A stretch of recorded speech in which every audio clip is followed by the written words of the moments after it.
Camping has always been a go-to for me and my group of friends.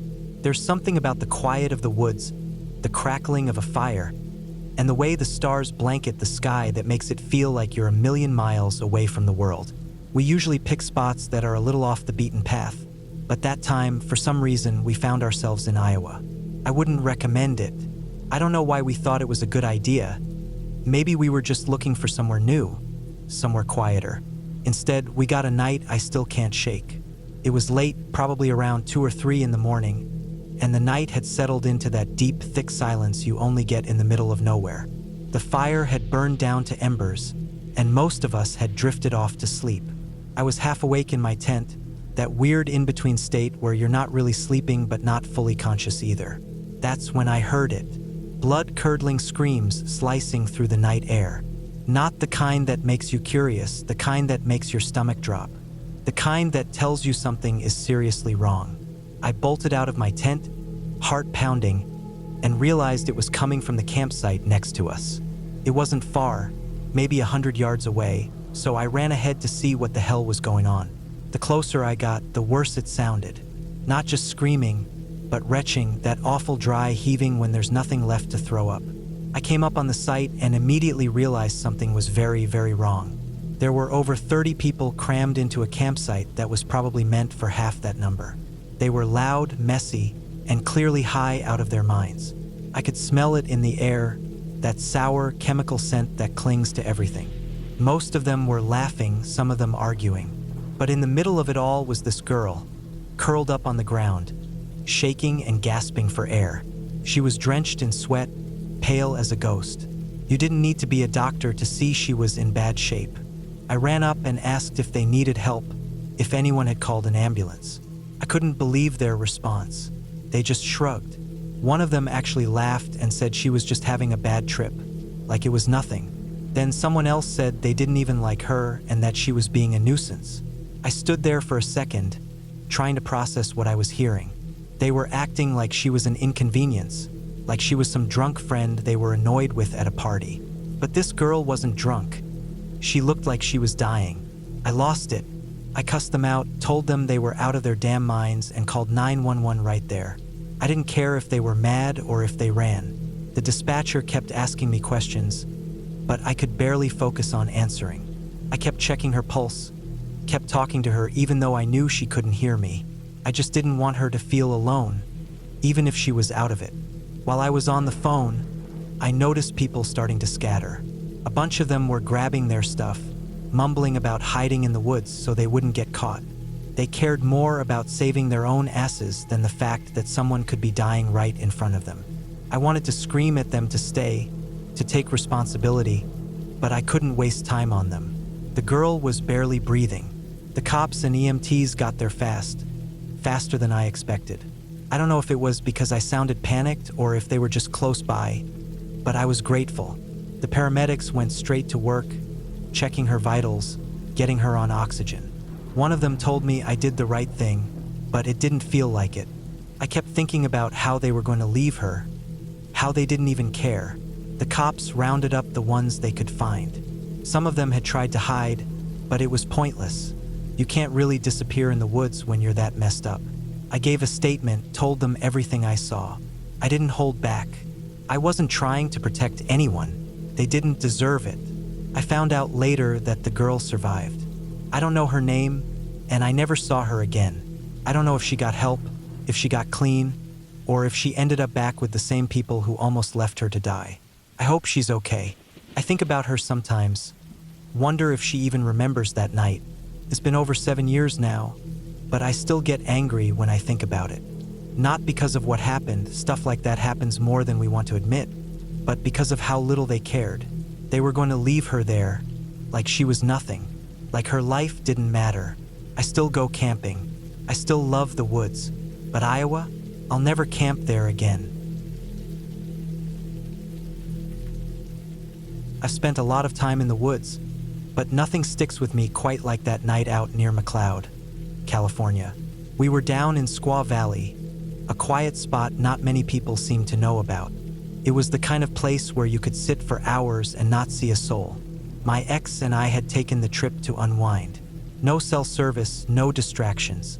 Just us, the woods, and the kind of deep silence that only exists miles from the nearest town. We parked the car in a small clearing surrounded by towering pines. It was calm, almost too calm, the kind of quiet that makes you notice your own breathing. I remember setting up a small fire and cooking a quick meal, but there was a feeling hanging in the air. Not quite fear, but a sense that something was off. I brushed it off as my imagination. I've always had an active one, and the woods can play tricks on you if you let them. We climbed into the car when the night grew cold, throwing some blankets over us. I remember watching the embers of the fire die down through the windshield until I dozed off. I didn't wake up until dawn, but when I did, I felt strange. Not tired, just uneasy. My ex was already awake, staring straight ahead, pale as a sheet. Before I could say anything, she turned to me and said, "I had the weirdest dream." I sat up, heart pounding. I had dreamed too. 8 black hooded figures, standing in a circle around the car. They weren't moving, just watching. One of them had stepped forward, pressed its hands against the back window, and leaned in as if it was looking right at me. It wasn't like a normal dream. It was vivid, too vivid. The kind of dream where you can smell the damp earth and hear the creak of the trees. I could even remember the time on the dashboard clock, 5:14 a.m. My ex described the exact same thing, right down to the time, the feeling, the way the figure stood. It wasn't fear exactly. It was more like being in the presence of something powerful. Not evil, but not safe either. The kind of thing you don't mess with. We sat there for a long time, neither of us saying much. Just breathing, just thinking. When the sun finally broke over the trees, we got out to stretch our legs. That's when we saw them. Scattered around the edge of the clearing were old needles, the kind you'd expect to find in some city alleyway, not deep in the woods. Couldn't wrap my head around it. Who the hell would come all the way out here to shoot up? And why this spot? Felt like a warning, like we had stumbled onto something we weren't meant to see. We started packing up. As we were tossing blankets into the trunk, I kept catching movement in my peripheral vision. Little things. A branch bending as if someone brushed past it. The crunch of leaves where there shouldn't have been anything. On the drive back, we started digging through anything we could find about the area. Folklore, stories from other campers, even old forums. Some people talked about forest watchers, spirits or guardians that protect the woods. Others had stories about hooded figures spotted near old logging roads. Whatever it was, we weren't the first to see them. I kept thinking about those needles. I don't know why they bothered me so much, but they did. Maybe because it was proof that someone else had been there. Or maybe because it felt like the watchers were trying to tell us something. Like they weren't there to hurt us, just to make us understand. Respect the woods. Don't tamper with it. We never went back to that spot. I've camped in McLeod since, but not there. I still love those woods, but I carry a different kind of respect for them now. I don't know what we saw that night or why we both dreamed the same thing, but I don't think I'll ever forget it. Some places have a way of sticking with you, and sometimes it feels like something is watching to make sure you don't forget. I always loved camping. There was something calming about the crackle of a campfire, the scent of pine in the air, and the way the stars seemed to shine just a little bit brighter when you were miles away from civilization. I had been on dozens of trips over the years, but the last time I went out into the woods, something happened that made me question if I'd ever go back. It was late September, the kind of time where the days were warm enough to be comfortable, but the nights had that bite of the coming winter. I drove out to a spot in the national forest that I had visited a few times before. It wasn't marked on any official map, but I had stumbled on it years back when I took a wrong turn down an old logging road. It was perfect, secluded, quiet, and right near a small river where you could fish or just sit by the water. I arrived in the late afternoon. I parked my truck, hauled my gear about half a mile down to the site, and started setting up camp. I pitched my tent near the tree line, built a fire ring, and gathered enough wood to last through the night. The sun hung low on the horizon by the time I had everything set up, and I sat by the fire to eat a quick meal and enjoy the quiet. As the night fell, I noticed how still the woods were. It wasn't unusual for things to quiet down in the dark, but this felt different. The usual sounds, crickets, distant owls, the rustle of small animals in the brush, were absent. All I could hear was the crackling fire and the occasional breeze in the trees. Put me on edge, but I brushed it off. Maybe it was the time of year. Maybe it was nothing. Around midnight, I decided to turn in. I put out the fire, zipped up the tent, and lay on top of my sleeping bag. I was exhausted but couldn't sleep. There was this gnawing feeling that something was off. My eyes kept darting to the tent walls, and every time the wind shifted, I found myself holding my breath, straining to hear something that wasn't there. At some point, I must have dozed off because I woke up suddenly, heart pounding. I didn't know why I woke up. I just lay there in the dark, listening. The forest was still quiet, too quiet. Then I heard it, a faint rustling, like leaves being disturbed. It wasn't the wind. It was deliberate, steady. Something was moving outside the tent. I reached slowly for the flashlight I kept by my sleeping bag. I clicked it on and aimed it at the tent wall. Nothing. The rustling had stopped. My mouth was dry. I told myself it was probably a raccoon or a deer, but I didn't believe it. I sat there for a few minutes, heart pounding, waiting for it to start again. Didn't. I lay back down, but I didn't sleep. I just stared at the tent ceiling, ears straining for any sound. Maybe an hour later, I heard something else. Footsteps. Slow, heavy footsteps, coming from the direction of the tree line. They stopped, then started again, circling the campsite. I froze. I didn't move. I just listened. It circled the camp once, then again. Then I heard breathing. Not heavy or labored, just steady, slow breathing, like someone standing just beyond the tent. My fingers closed around the handle of the hatchet I kept nearby. I didn't dare move. And then, just as suddenly as it started, it stopped. No footsteps, no breathing, nothing. I sat there for what felt like an hour before I finally worked up the courage to unzip the tent. I shone the flashlight around the campsite. Nothing. No tracks. No signs that anything had been there. The next morning, I packed up and hiked back to the truck. The whole way back, I couldn't shake the feeling that I was being watched. I kept stopping, turning around, scanning the trees. Nothing. I never went back to that spot.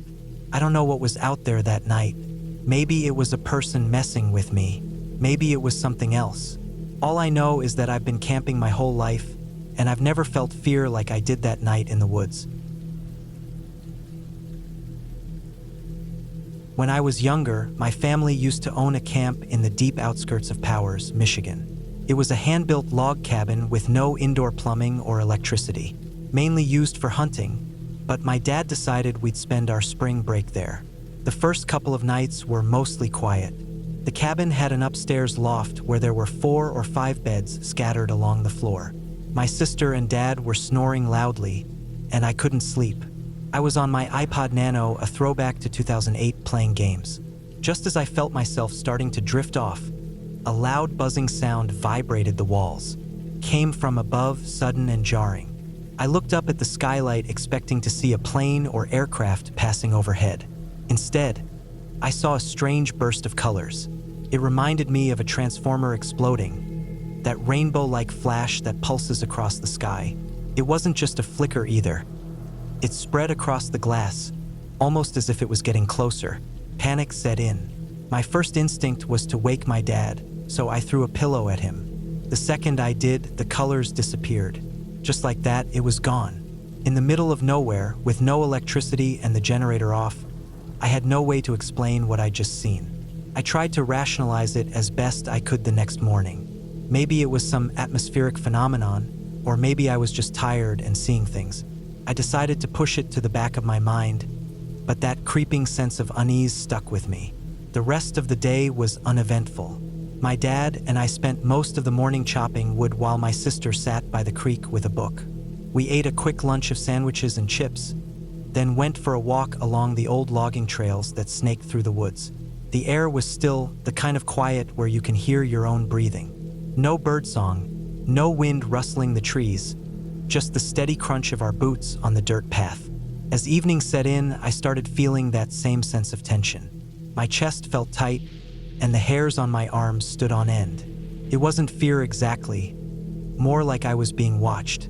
I kept looking over my shoulder, expecting to see someone standing just beyond the tree line. Of course, there was no one.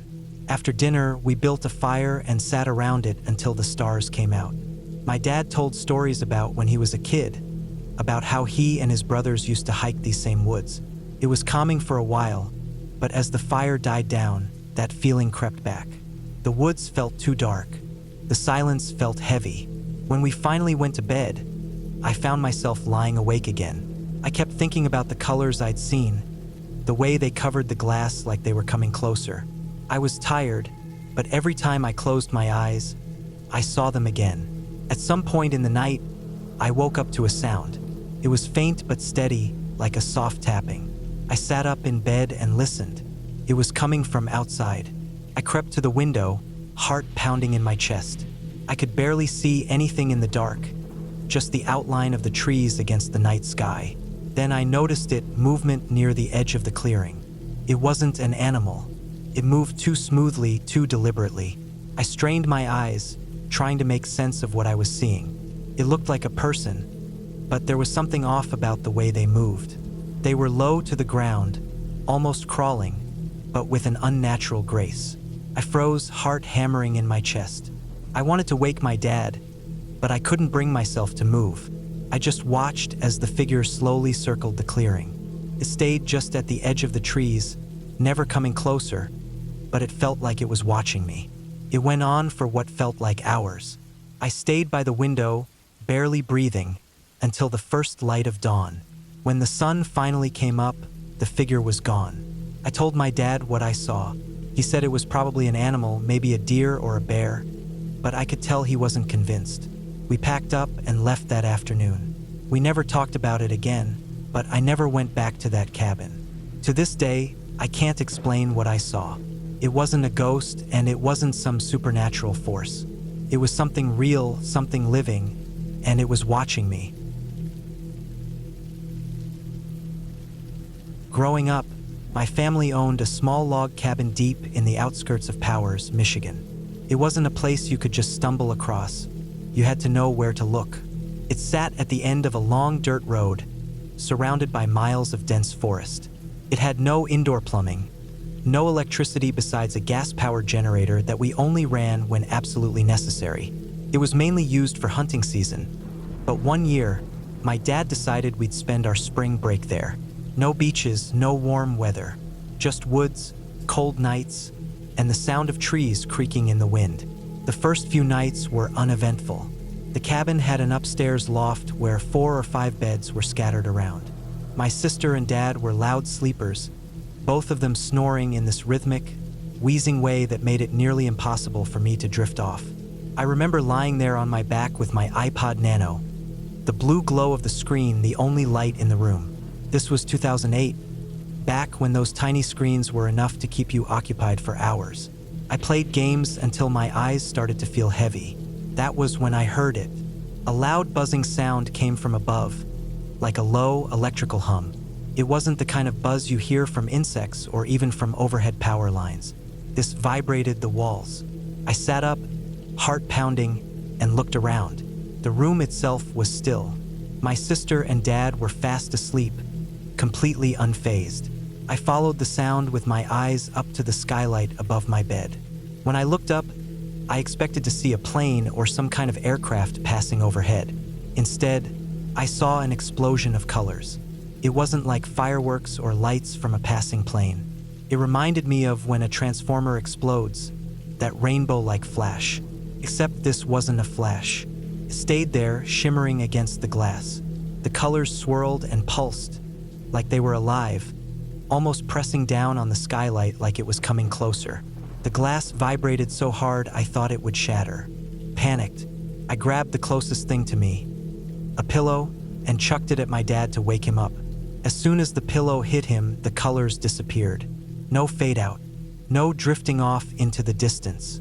1 second it was there, the next it was gone. The buzzing stopped too, like someone had just flipped a switch. My dad woke up, groggy and irritated, asking me what the hell I was doing. I couldn't explain it. I just kept staring up at the skylight, my breath shallow, waiting for it to come back. Didn't. The next day, I tried to make sense of it. I walked around the property, checked for anything out of place. There were no burn marks on the ground, no fallen branches, no sign of anything unusual. I even tried to convince myself it was a dream, but it felt too real. The sound, the vibrations, the way it made my chest tighten. It was as real as anything I'd ever felt. I didn't tell my dad or sister about it.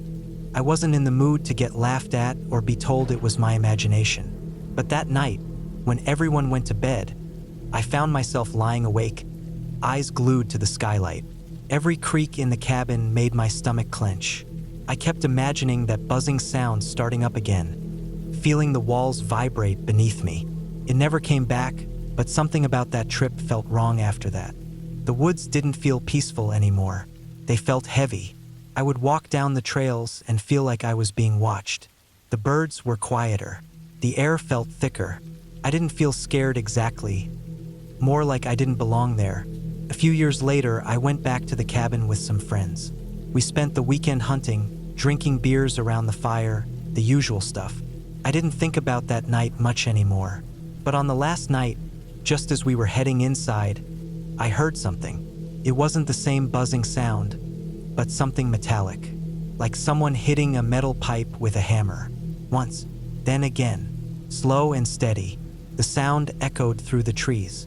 My friends heard it too. We spent the next hour sitting around the fire, listening, trying to figure out where it was coming from. We never found out. The sound stopped as suddenly as it started. I don't know what I saw that night in 2008, and I probably never will. But every time I go back to that cabin, there's this part of me that braces for it. I still lie awake some nights, staring at the skylight, waiting for the glass to vibrate. Camping in Ocala National Forest has always been a second home to me. I've been going there since I was 2 years old, and after nearly 3 decades, it still holds a strange pull.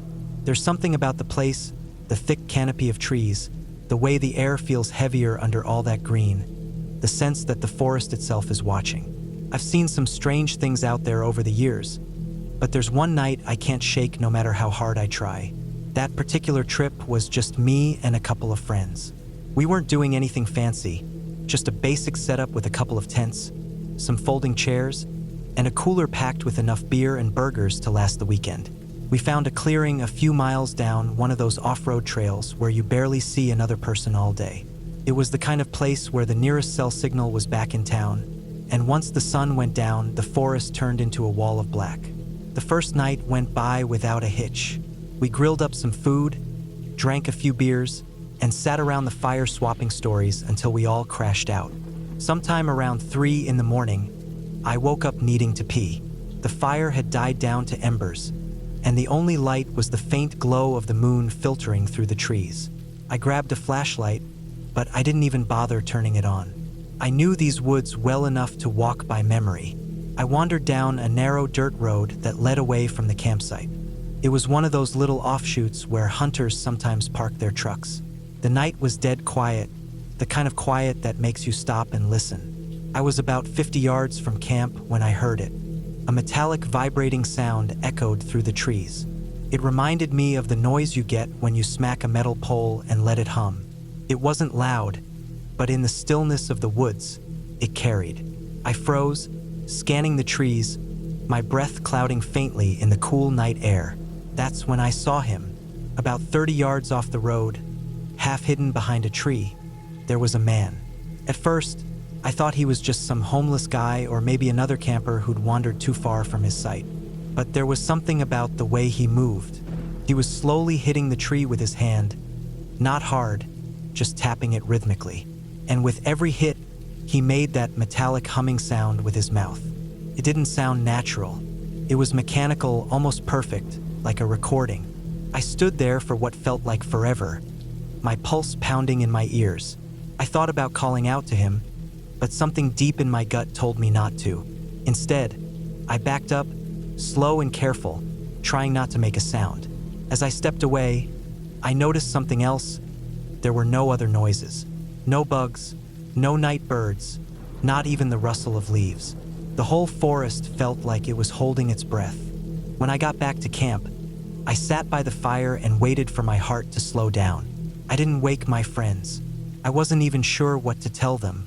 I ended up sitting there until dawn, eyes darting toward the woods every time the wind rustled the branches. The next day, we packed up and left a day early. I never saw the man again, but that night stuck with me. It wasn't just the way he looked or the sound he made. It was the feeling that I had seen something I wasn't supposed to see, like I had wandered into someone else's world for just a moment. Ocala is still my favorite place to camp, but I stick to the more crowded spots these days. There's something about having other people around that makes the woods feel a little less heavy. Still, every now and then, when I'm sitting by the fire and the night gets a little too quiet, I find myself listening for that metallic hum. And every time, I hope I never hear it again. Camping in El Dorado National Forest was kind of our thing. My friends and I went out there more times than I can count. We had this spot along Sopiago Springs, way off the beaten path. No official trails, no other campers, just the woods and the water. It was the kind of place you could go to forget the rest of the world for a few days. We thought we knew those woods better than anyone. One weekend, we decided to do a 3-day foraging trip. The plan was simple: live off the land as much as we could with a few backup MREs in case we came up empty. We had our guns, basic shelter gear, and some beers to make it a good time. First night was perfect. My buddy nailed a squirrel, and we caught a bunch of crawdads from the stream. We ate good, drank a little, and slept even better. The next day, things felt different. I've spent my whole life in the woods, and you learn to notice when something's off. It was dead quiet. No birds, no rustling in the underbrush, nothing. It felt like the woods were holding their breath. One of my friends and I had been creeped out in this forest before, but this was worse. It felt like we were being watched. As the sun started to go down, my friends decided to head about 200 yards upstream to check out some fishing spots. I stayed back to keep the fire going. The second they left, the feeling got worse. I stoked the fire up big and grabbed my rifle. It wasn't the kind of fear you get when you see a bear or hear something snap a branch. This felt different. That's when I started hearing the voices. Faint, low murmurs from the woods on the opposite side of where my friends had gone. I couldn't make out any words, but it sounded like people talking just out of earshot. It sent chills down my spine. I kept telling myself it was the wind, or maybe some hikers way off in the distance. But the longer it went on, the more it sounded wrong. I peered into the darkness, my eyes flicking between the trees. My heart was pounding, but I was steady. Then I saw it. Something moved about 50 yards out, just at the edge of the firelight. I snapped my rifle up and looked through the scope. It was hard to see with just the glow of the fire, but I caught the outline. It looked human, but it wasn't standing upright. It was low to the ground, moving on all fours. Its arms seemed too long, its posture wrong. It reminded me of an ape, but not quite. I only saw it for a second before it slipped back into the trees. I lowered the rifle and just stood there, ears straining. The rustling started right after. Light movements, leaves scuffling, twigs breaking. But it was all over the place. First to my left, then behind me, then off to the right. Always staying in the shadows, always just far enough that I couldn't get a good look. I kept the fire high and my eyes on the tree line. My hands were steady on the rifle, but my mind was racing. I was being stalked. I didn't know by what, but I could feel it. I wasn't scared of bears or mountain lions. I've dealt with those. This was something else. When my friends finally came back, they found me glassing the woods with the scope. Tense as hell. They took one look at me and knew something was wrong. I told them what I saw. They got real quiet. Then they told me why they came back early. They heard it too. The voices, the rustling. They had thought it was me messing with them at first, but when they realized I was still back at camp, they got spooked. Whatever it wasn't just messing with me. It was messing with all of us. That second night, none of us slept.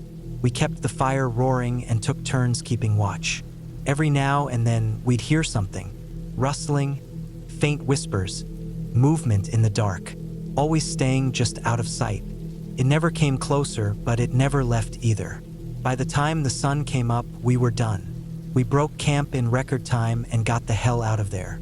As we packed up, I kept looking over my shoulder, half expecting to see something standing at the edge of the woods, watching us leave. We never went back to that spot. To this day, I can't explain what we saw or heard. I don't believe in ghosts or monsters, but I know the woods, and I know when something isn't right. Whatever was out there that night wasn't a bear or a mountain lion. It was something else, and I hope I never run into it again. I never thought I'd be one of those people with a story to tell. You know, the kind of story where something happens that sticks with you, no matter how much time passes. I always liked camping. I wasn't one of those hardcore survivalist types, but I knew my way around the woods. I liked the quiet, the feeling of being out there with no one around, where the biggest thing you had to worry about was the weather. It was late September when I went out on this trip. I remember because the leaves had just started to change, and the air had that crisp, dry feel to it. Perfect camping weather. I had a spot I liked to go to, about 15 miles off a dirt road near the base of some mountains. No trails, no people. That was the appeal. I loaded up my gear, tent, sleeping bag, food for a few days, my knife, and a good headlamp, and drove out early in the morning. The first day went how it always does. I parked, hiked a few miles in, found a good clearing near a small creek, and set up camp. I spent the day gathering firewood, fishing a bit, and just enjoying the quiet. Felt good to be out there. By the time the sun started to set, I had a fire going and some food cooking. The sky turned that deep orange and purple you only see when you're far away from the city. I sat there for a while, watching the stars come out, feeling that kind of calm you chase when life gets too loud. I went to bed early that night, slept like a rock until something woke me up. I remember opening my eyes, not sure what had pulled me out of sleep. I stayed still for a second, listening. That's when I heard it. Footsteps. Slow, heavy footsteps moving through the woods. I tried to tell myself it was a deer or maybe a bear, but the way they moved was different. Steady, pacing. I stayed in my sleeping bag, barely breathing. The steps circled my tent once, then twice. I wanted to check, but something in my gut told me not to. After a while, the footsteps faded, and I lay there awake until the sun came up. The next morning, I checked the campsite. I didn't expect to find anything, but there were footprints. Barefoot human footprints. They circled my tent, just like I thought. My first reaction was to laugh a little, like maybe some hiker had stumbled on my campsite in the middle of the night. But the more I looked at them, the less that made sense. They were deep, heavy. Whoever it was had some weight on them, and the tracks didn't lead in or out of the campsite, just around it. I shook it off, told myself it was probably some weirdo messing around. It bothered me, but not enough to pack up. I spent the day hiking, checking out the area. I kept my knife on me, though, just in case.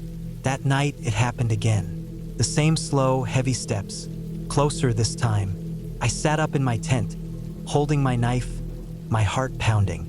I didn't make a sound. The steps circled once, then stopped. Dead quiet. I sat there for what felt like an hour, barely breathing. I could feel my pulse in my ears. Eventually, I must have fallen asleep because I woke up with the sun. When I got out of the tent, I found something new. Marks on the trees around the campsite. Long, thin scratches, too high up to be from an animal. They looked deliberate. I felt that pit in my stomach, the one that tells you something is wrong. I decided I'd had enough. I packed up my gear and started hiking back. The whole way out, I kept feeling like I was being followed. I stopped a few times to listen, but the woods were quiet. Too quiet. No birds, no wind, just the sound of my boots on the dirt. I took breaks more often than I usually do. Not because I was tired, but because I couldn't shake the feeling.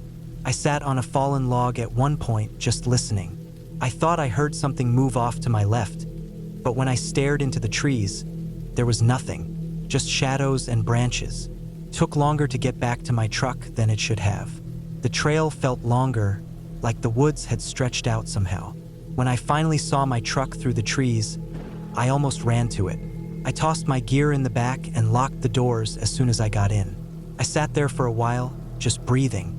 I kept telling myself it was nothing, just my imagination, but I haven't been back since. And every now and then, when I wake up in the middle of the night, I swear I hear those footsteps again, slow and heavy, just outside my window.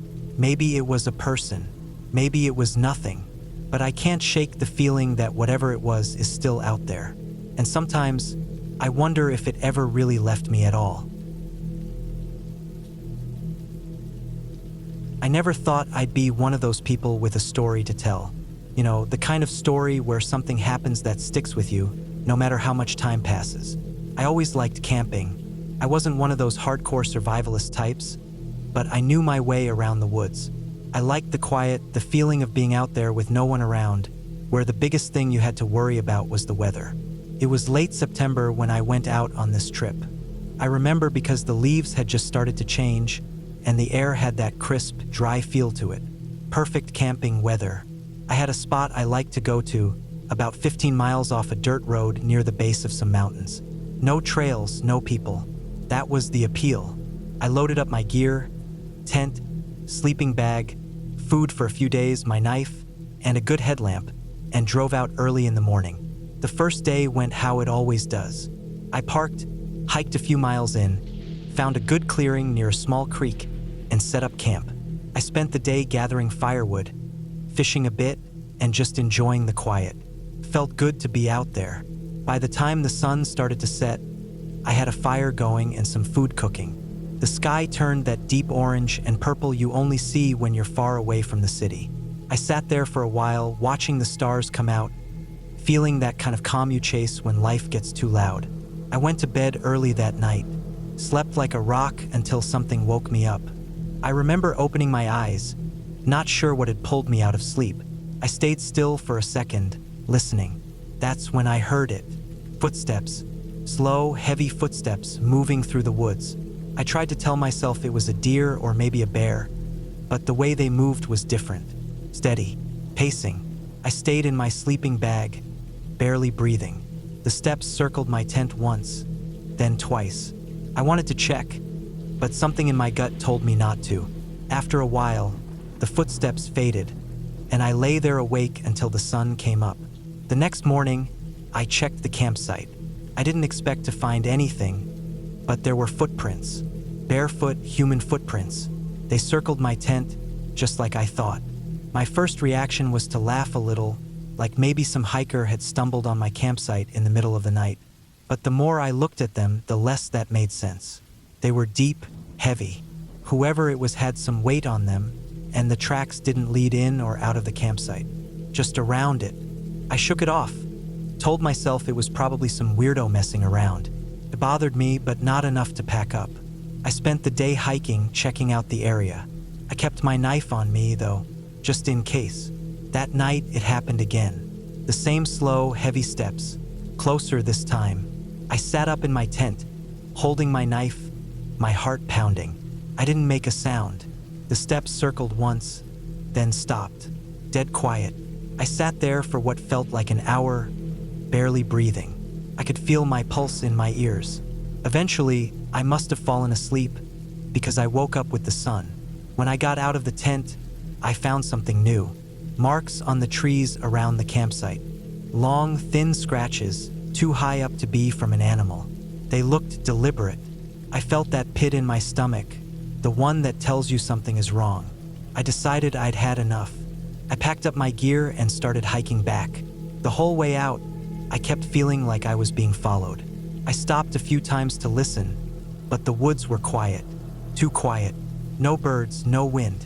Just the sound of my boots on the dirt.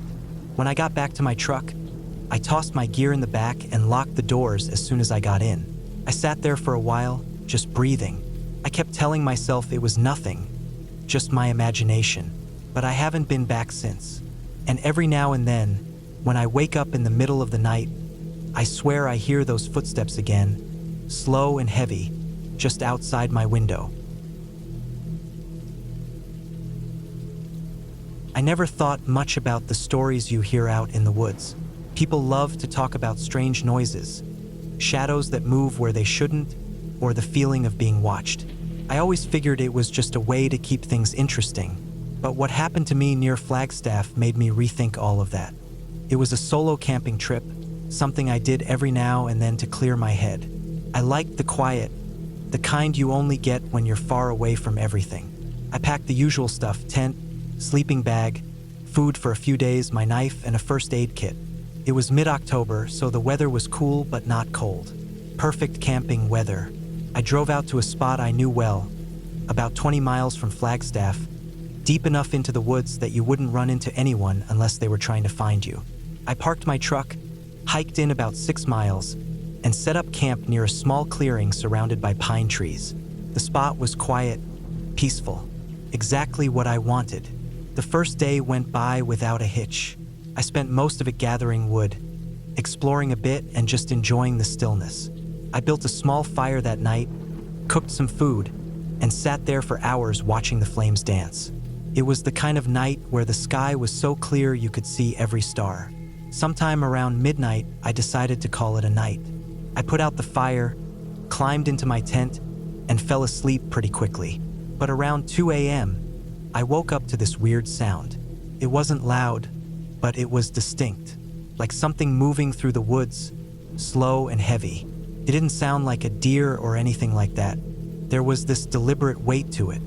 I lay there listening. It circled the campsite, not close, but close enough that I could track it with my ears. It was steady, slow.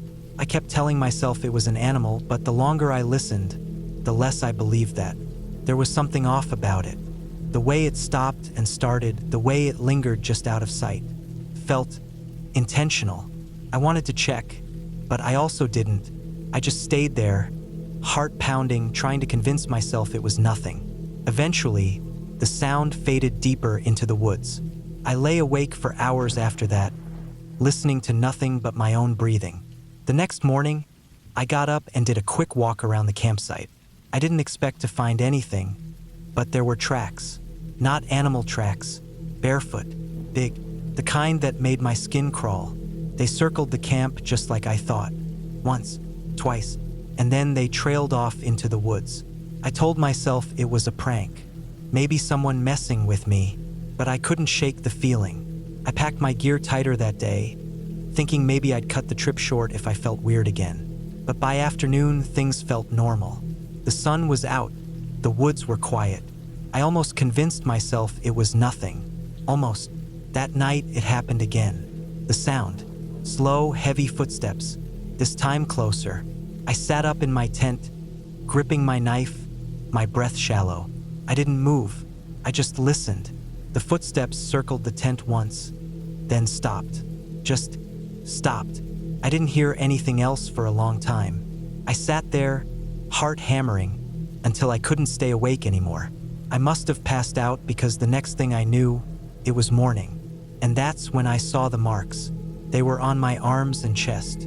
Thin, long scratches, not deep enough to bleed, but enough to sting. I knew they weren't there the day before. My first thought was maybe I scratched myself somehow, but that didn't make sense. I checked my sleeping bag, my tent. Nothing. No tears, no sharp edges. Nothing that could have made those marks. I packed up that morning. I wasn't going to wait around to see what happened the next night. On the hike back, I couldn't shake the feeling of being watched. Every now and then, I'd stop and listen. I thought I heard it again. That slow, heavy sound, always just far enough away to make me question if I was imagining it. When I got back to my truck, I threw my gear in the back and got the hell out of there. I didn't stop driving until I was back home. I told a friend about it later, showed him the scratches. He's the one who brought up the Wendigo thing, said there were stories about it near Flagstaff. I laughed it off at first, but the more I thought about it, the less I laughed. I don't know what it was. I'm not saying it was anything supernatural, but I know this much: it wasn't an animal, and it wasn't my imagination. I haven't been back to that spot since. I've been camping for most of my life, and I like to think I know how to handle myself out in the woods. I know the sounds animals make, I know how to set up a decent shelter, and I know when something just doesn't feel right. That last one, that instinct, is probably the most important thing you can have out there. And it's exactly what saved me one night a few years back. I was camping alone in the deep woods of northern Minnesota. I wasn't far from the boundary waters, where the trees stretch forever and the lakes are as still as glass on a calm day.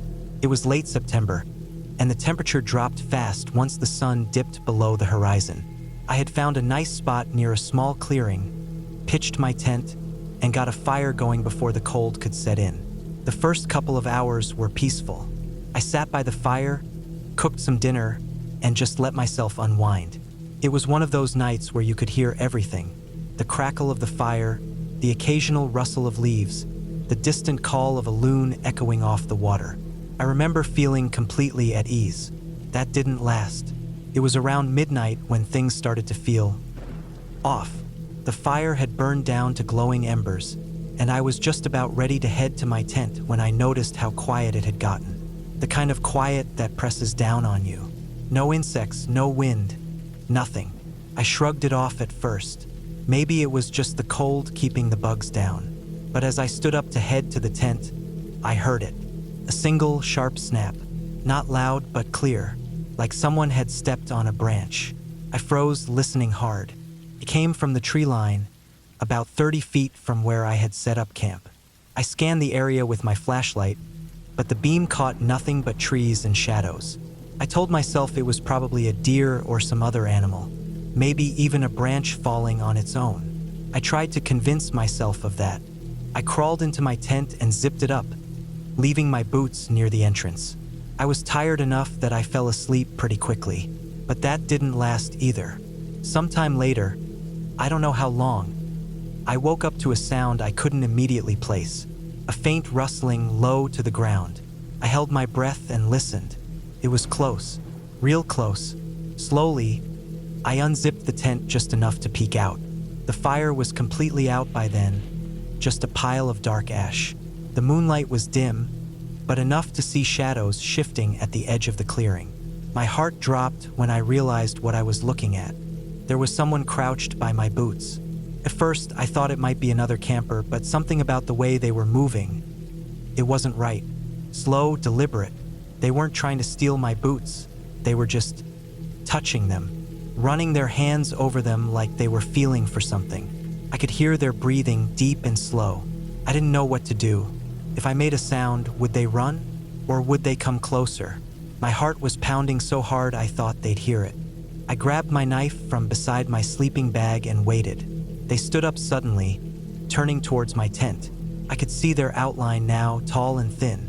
They just stood there, facing me, not moving, just watching. I don't know how long we stayed like that. It felt like hours, but it was probably a minute, maybe less. Then, without a sound, they walked off.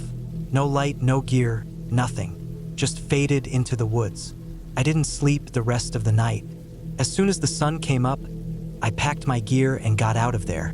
On my way out, I checked the area where they had been standing. The dirt around my boots was scuffed up, like they'd been standing there for a while.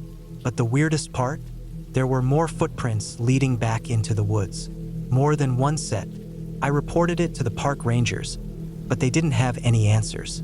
Maybe it was just some weirdo living off the grid. But to this day, I can still see the way they moved. I still think about how close they were while I slept. I've been back to those woods since then, but I don't camp alone anymore. Some things just aren't worth the risk. Camping has always been my way of escaping the noise of everyday life. There's something about the silence of the woods, the crackling of a fire, and the feeling of being completely disconnected from the rest of the world that puts me at ease. I never thought that one trip would leave me so shaken that I'd question whether I'd ever set foot in the woods again. It was late October when I packed up my gear and headed out to the dense forests of Michigan's Upper Peninsula. I had heard about this remote spot from a friend, a small, unmarked clearing about 6 miles from the nearest dirt road. No cell service, no trails, just woods as far as the eye could see. Perfect. By the time I got to the clearing, the sun was hanging low, throwing long shadows across the forest floor. I pitched my tent near the edge of the tree line, where the ground was flat, and gathered enough wood to keep a fire going through the night. As darkness settled in, the temperature dropped fast. The fire popped and hissed as I sat back in my camp chair, sipping coffee from a metal mug. The night was still, the only sound the occasional rustle of leaves. Around midnight, I started to feel that weird, prickly sensation you get when you know you're being watched. I looked around, shining my flashlight into the woods. Nothing, just trees and darkness. I brushed it off as paranoia and crawled into my tent, zipping it up tight. I must have dozed off for a couple of hours when something snapped me awake. It wasn't the sound, not at first. It was the feeling again, heavier this time, like the air itself was pressing down on me. My heart was pounding in my chest. I lay still, holding my breath, ears straining for anything out of the ordinary. That's when I heard it. Footsteps, slow and heavy, circling my campsite. Whatever it wasn't trying to be quiet. I could hear the crunch of leaves, the snap of small branches under its weight. I glanced at my watch. 3:14 a.m. The fire outside had burned down to embers, casting a faint orange glow against the tent walls. I reached for my flashlight, my hand shaking slightly as I clicked it on. I unzipped the tent just enough to peek outside. My breath caught in my throat. Standing at the edge of the clearing was something massive. It was tall, easily over 7 feet, with broad shoulders and a thick frame. But what made my blood run cold was the way it moved. Its posture was wrong.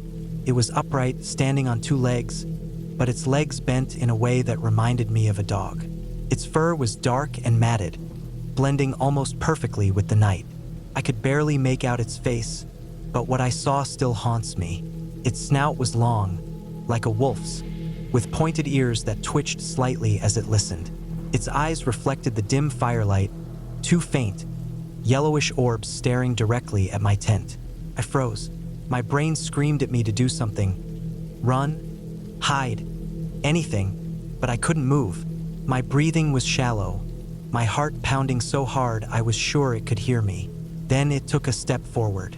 The way it moved was fluid, almost graceful, but heavy enough to make the ground vibrate slightly beneath me. I backed up as quietly as I could, grabbing the hunting knife I always kept by my sleeping bag. I wasn't dumb enough to think a knife would do much against something like that, but it was better than nothing. I sat there, gripping the handle so tight my knuckles turned white. For what felt like forever, it just stood there, sniffing the air, its head tilting slightly like it was listening. Then, with a low, guttural growl, it turned and melted back into the woods. I didn't sleep the rest of the night. As soon as the sun came up, I packed my gear and got the hell out of there. My hands were still shaking as I threw my tent into the back of my truck. I know what I saw. It wasn't a bear, and it sure as hell wasn't a person. To this day, I've never gone back to that spot. I still go camping, but never that deep and never alone. Some things are better left alone. I don't know what it was, but I know this. There's something out there and it's watching.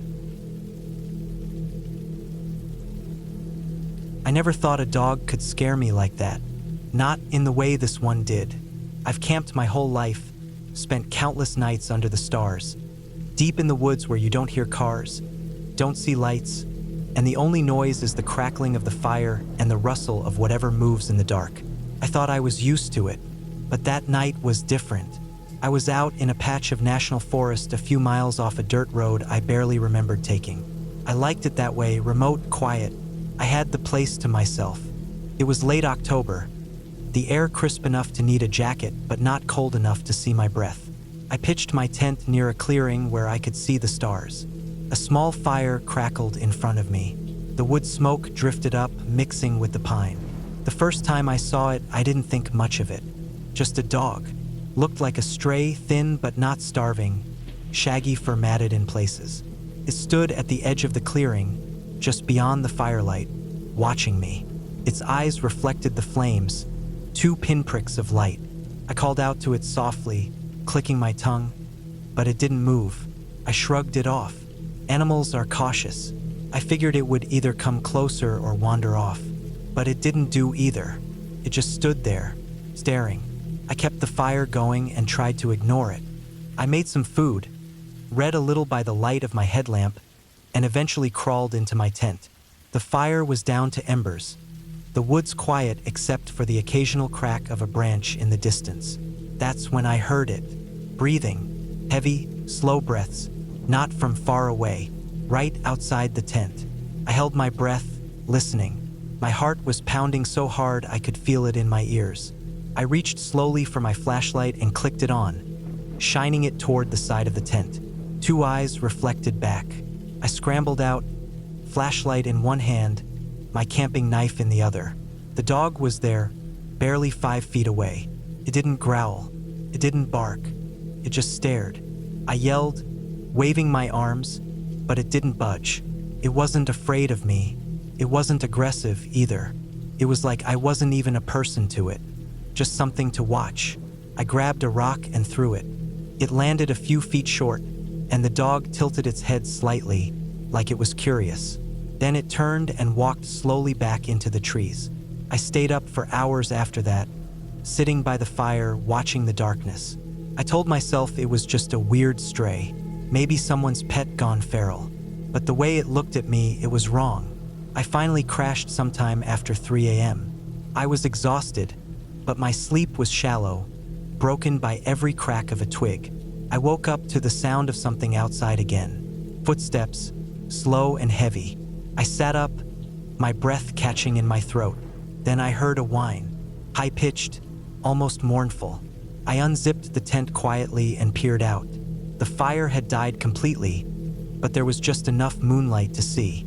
The dog was back, but this time it wasn't alone. Another one stood next to it. This one was bigger, much bigger. Not just a stray. It was huge, its body thick with muscle under mangy fur. And it was watching me, too. I felt cold all over. I didn't move, barely breathed. They just stood there, staring at me with those reflective eyes. I slowly reached for my flashlight and clicked it on. The bigger one flinched slightly at the light but didn't run. Its lips pulled back just a little, not quite a snarl but close. I grabbed my knife again and stood up slowly. I yelled, louder this time, throwing another rock. It landed near the smaller one, and they both took a few steps back. Not scared, just cautious. I packed my gear in record time, barely able to keep my hands from shaking. I felt watched the entire time. Every time I turned to look, I could see them just beyond the trees. I left the fire pit smoldering and started down the trail. I kept the flashlight in one hand, the knife in the other. I could hear them following me, just out of sight. Every time I stopped, they stopped. Every time I walked, they walked. It wasn't until I reached my truck and slammed the door shut that I finally felt like I could breathe. I sat there for a while, engine running, headlights cutting through the trees. And in the distance, just beyond the edge of the light, I saw those 2 sets of eyes, watching. I never camped there again, and I never looked at dogs the same way after that. It was supposed to be a quiet weekend in the woods. That was the whole point. I had been stressed out from work, tired of the constant ping of emails and the relentless hum of city life. Camping always helped me reset. No screens, no noise, just the trees, the fire, and the peace that comes with being so far removed from everything. I picked a spot deep in the national forest, far enough off the main trails that I wouldn't have to worry about running into anyone. It was late September, the kind of weather where the days are warm enough to be comfortable but the nights bite a little. Perfect for sitting by a fire and watching the stars. The drive took me down winding gravel roads that seemed to get narrower with each turn. I eventually found a clearing near a small creek, a spot flat enough to pitch my tent, but surrounded by dense trees. The canopy overhead was thick, and only slivers of sunlight made it through the branches.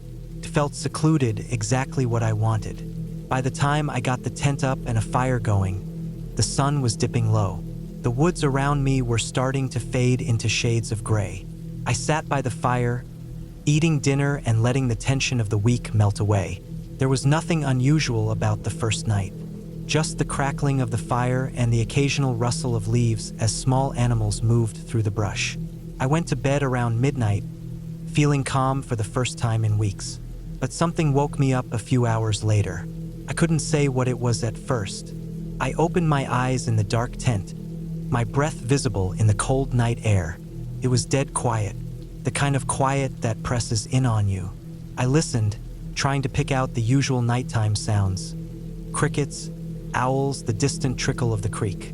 Nothing. It was completely silent. I sat up, my heart starting to pound a little. I unzipped the tent slowly and stuck my head out. The fire had died down to glowing embers. The woods were pitch black beyond the faint orange light. I scanned the trees, expecting to see a deer or maybe a raccoon poking around for food. But there was nothing. Then I heard it. Footsteps, not heavy, but deliberate, slow, crunching through the dry leaves. They were coming from the trees on the far side of the clearing. I froze, listening as the steps got closer, then stopped. I squinted into the darkness, but I couldn't see anything. I waited, barely breathing. After a minute or two, I convinced myself it was probably an animal, a deer or something curious. I crawled back into the tent, zipped it up, and laid there, heart pounding until I eventually drifted off. The next morning, I found footprints, not animal tracks, boot prints. They circled around my tent, wandered off toward the creek, then disappeared into the woods. My stomach dropped. I stood there for a long time, staring at those prints. They weren't mine. I had been wearing hiking boots, and these were smaller with a different tread pattern. I packed up most of my gear and moved my tent closer to the car. I told myself it was nothing, that maybe someone had wandered through the woods and stumbled upon my campsite. Weird, but not impossible. That night, I kept the fire going a little longer. I sat close to it, staring into the trees, straining to hear anything over the crackle of the flames. Around 2 a.m., I heard the footsteps again, slow, deliberate, coming from the same direction as the night before. I grabbed my flashlight and swept it through the trees. Nothing. The steps stopped. My hands were shaking as I backed up closer to the fire. I spent the next hour just sitting there, heart pounding, until the woods went quiet again. The third night, I barely slept. I kept waking up at every little noise. At one point, I heard a twig snap right outside the tent. I sat up, holding my breath, clutching the small camping knife I always kept with me. I waited for something, anything, to happen, but it never did. By the time the sun came up, I was done. I packed my gear as fast as I could, shoving things into my bag without bothering to fold them. I wanted to be out of there before it got dark again. As I was loading the last of my stuff into the car, I noticed something hanging from a branch near where my tent had been the first night. It was a small bundle of sticks tied together with a piece of dirty string. It looked like some kind of makeshift charm or marker. My hands went cold. I grabbed it, threw it into the fire pit, and watched it burn. I got in my car and drove until I was back on the highway. I don't know who was out there or what they wanted. Maybe it was just someone messing with me. Maybe it was something worse. But I haven't been back to that part of the woods since.